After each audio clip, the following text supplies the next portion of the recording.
তেলকে দিচ্ছেন না কেন? কবে দিবেন? ঈদের পর? আজকে দিবেন?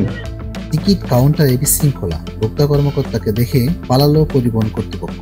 যাত্রীরা হয়রানির শিকার, পরিবহন কর্তৃপক্ষের গাফলতি স্পষ্ট।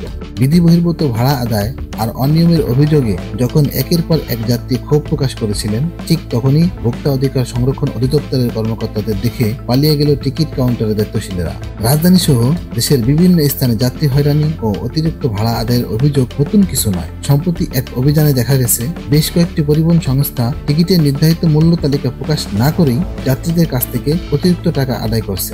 এমনকি এক একটি গন্তব্যের জন্য এক এক রকম ভাড়া নেওয়া হচ্ছে।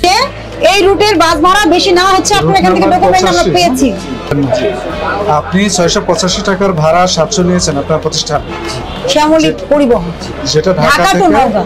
তা সম্পূর্ণ বেআইনি। ভোক্তা অধিকার সংরক্ষণ অধিদপ্তরের অভিযানের সময় দেখা যায় নির্ধারিত টিকিট কাউন্টারে প্রকাশ্যে মূল্য তালিকা না থাকায় যাত্রীরা বিভ্রান্ত হচ্ছে। অভিযানের সময় একাধিক বাস কাউন্টারের কর্মচারীদের কাছ থেকে টিকিটের দাম জিজ্ঞাসা করা হলে তারা ভিন্ন ভিন্ন মূল্য উল্লেখ করেন। তেলকে দিচ্ছেন না কেন?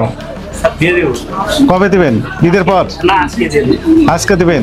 কেউ বলেছেন ঢাকা থেকে যশোরের ভাড়া 700 টাকা, কেউ বলেছেন 650 টাকা, আবার খুলনা ও বাগেরহাটের জন্য 800 টাকা দাবি করা হচ্ছে, অথচ নির্দিষ্ট কোনো মূল্য তালিকা কাউন্টারে ছিল না। এই বিশৃঙ্খলা যখন প্রকাশ্যে আসতে শুরু করে তখনই টিকিট কাউন্টারের দায়িত্বশীলেরা গা ঢাকা দেয়। অনেকে পালিয়ে যান ভোক্তা অধিকার সংরক্ষণ অধিদপ্তরের কর্মকর্তাদের সামনে আসার আগে। পরে আইন শৃঙ্খলা বাহিনীর সহায়তায় কাউন্টারে কিছু কর্মকর্তাদের ধরে তাদের জবাবদিহিতার আওতায় আনা হয়। সয়াবিন তেল যদি 1 টাকা বেশি বিক্রি করতে না পারে তাহলে আপনি কিভাবে বাস ভাড়া আপনি 30 টাকা বেশি নেবেন? ভোক্তা অধিকার সংরক্ষণ অধিদপ্তরের সিদ্ধান্ত, অভিযানের পর সংশ্লিষ্ট পরিবহন কর্তৃপক্ষকে 1000 টাকা জরিমানা করা হয় এবং কঠোর নির্দেশনা দেওয়া হয় যে প্রত্যেক কাউন্টারে টিকিটের মূল্য তালিকা প্রকাশ্যে ঝুলিয়ে রাখতে হবে। এই নির্দেশনা অমান্য করলে আরো বড় পরিসরে জরিমানা ও শাস্তিমূলক ব্যবস্থা নেওয়া হবে। আমাদের যে সমস্ত বিষয়ে সচেতন হতে হবে। ভোক্তা অধিকার সম্পর্কে সচেতনতা বৃদ্ধি করা দরকার। যাত্রীরা যদি তাদের অধিকার সম্পর্কে সচেতন হন তাহলে তারা অতিরিক্ত ভাড়া নেওয়ার মতো অনিয়মের বিরুদ্ধে সরাসরি অভিযোগ করতে পারবে। পরিবহন ব্যবস্থায় আরো কঠোর নজরদারি প্রয়োজন। সরকারের সংশ্লিষ্ট সংস্থাগুলোকে নিয়মিত অভিযান চালিয়ে নিশ্চিত করতে হবে যে যাত্রীরা যেন হয়রানির শিকার না হয়।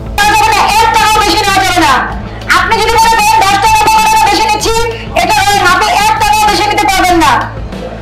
প্রত্যেক বাস কাউন্টারে মূল্য তালিকা প্রকাশ করা বাধ্যতামূলক করা উচিত। এটি নিশ্চিত করতে পারলে পরিবহন খাতে স্বচ্ছতা আসবে এবং যাত্রীদের হয়রানি কমবে। জনসচেতনতা বাড়াতে গণমাধ্যমের ভূমিকা গুরুত্বপূর্ণ।